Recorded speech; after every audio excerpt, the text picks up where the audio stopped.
Waste Bengal का सबसे बड़ा और देश का छठा सबसे बड़ा एयरपोर्ट है कोलकाता का नेताजी सुभाष चंद्र बोस इंटरनेशनल एयरपोर्ट। लगभग 2 करोड़ पैसेंजर्स को हैंडल करता है ये एक साल में। देश के सबसे पुराने एयरपोर्ट्स में से भी एक है जो आज से पूरे 100 साल पहले खुला था 1924 में। नॉर्थ ईस्टर्न इंडिया का मेजर हब है जहाँ से सारी मेजर सिटीज और कंट्रीज तक फ्लाइट चलती हैं। 6.6 किलोमीटर में फैला हुआ है और सिटी सेंटर से लगभग 15 किलोमीटर दूर है। हमेशा से ही ये इतना बड़ा एयरपोर्ट नहीं था, पहले सिर्फ एक छोटी सी एयर स्ट्रिप से शुरुआत हुई थी इसकी। पिछले कुछ सालों में नया टर्मिनल T2 भी खुला है और फ्यूचर में 1000 करोड़ के एक्सपेंशन भी प्लान किए गए हैं इस पे। इसकी शुरुआत और ग्रोथ की कहानी अपने आप में काफी इंटरेस्टिंग है, जिसके लिए हमें अर्ली 1900s में जाना पड़ेगा। कैलकाटा ब्रिटिश राज की कैपिटल थी और लंदन के बाद उनकी सबसे महत्वपूर्ण सिटी भी थी। तब से ही इधर सबसे ज्यादा ट्रांसपोर्टेशन मौजूद रहा है। 1903 में एयरप्लेन्स की इन्वेंशन और कमर्शलाइजेशन के बाद से ही दुनिया भर में इसे अडेप्ट किया जाने लगा। कैलकाटा में भी उसी समय एक खुला मैदान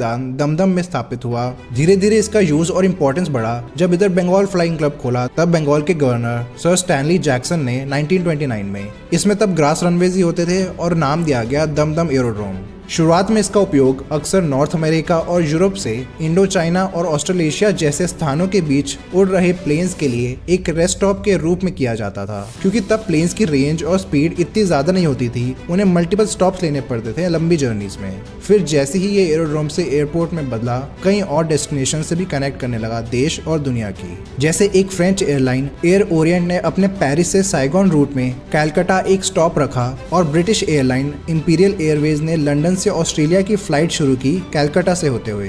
एमिलिया ईयरहार्ट की फ्लाइट भी इधर से गुजरी थी, जिसके कुछ दिनों बाद ही वो डिसअपियर हो गई। इसके बाद वर्ल्ड वॉर 2 शुरू हुआ, जिसमें इस एयरपोर्ट ने अहम भूमिका निभाई। 1942 में यूनाइटेड स्टेट्स एयरफोर्स की 7th बॉम्बार्डमेंट ग्रुप ने B-24 लिबरेटर बॉम्बर्स उड़ाए थे इधर से और बर्मा पर कॉम्बैट मिशंस किए थे। इसे कार्गो के लिए भी इस्तेमाल किया गया, यूएसए की एयर ट्रांसपोर्ट कमांड के लिए और उनकी 10th एयरफोर्स के कम्युनिकेशन सेंटर के रूप में भी। वॉर खत्म होने और इंडिपेंडेंस मिलने के बाद एयरपोर्ट को वापस सिविल एविएशन के लिए इस्तेमाल किया जाने लगा और थोड़ा रेनोवेशन भी देखने को मिला। दुनिया का पहला जेट एयरक्राफ्ट डी हेविलैंड कॉमेट भी इधर से उड़ाया जाने लगा लंदन के लिए ब्रिटिश ओवरसीज एयरवेज कॉर्पोरेशन द्वारा।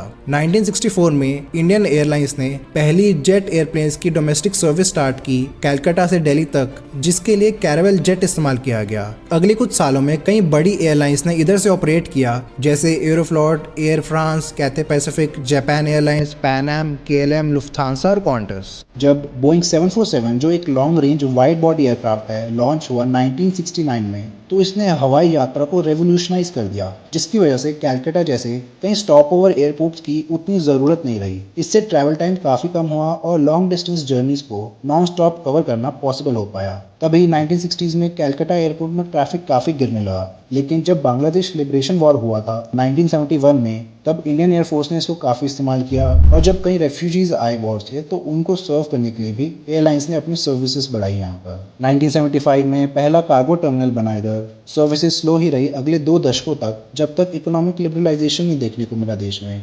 1990s में नई एयरलाइंस ने ऑपरेट करना शुरू किया, जैसे जेट एयरवेज और एयर सहारा।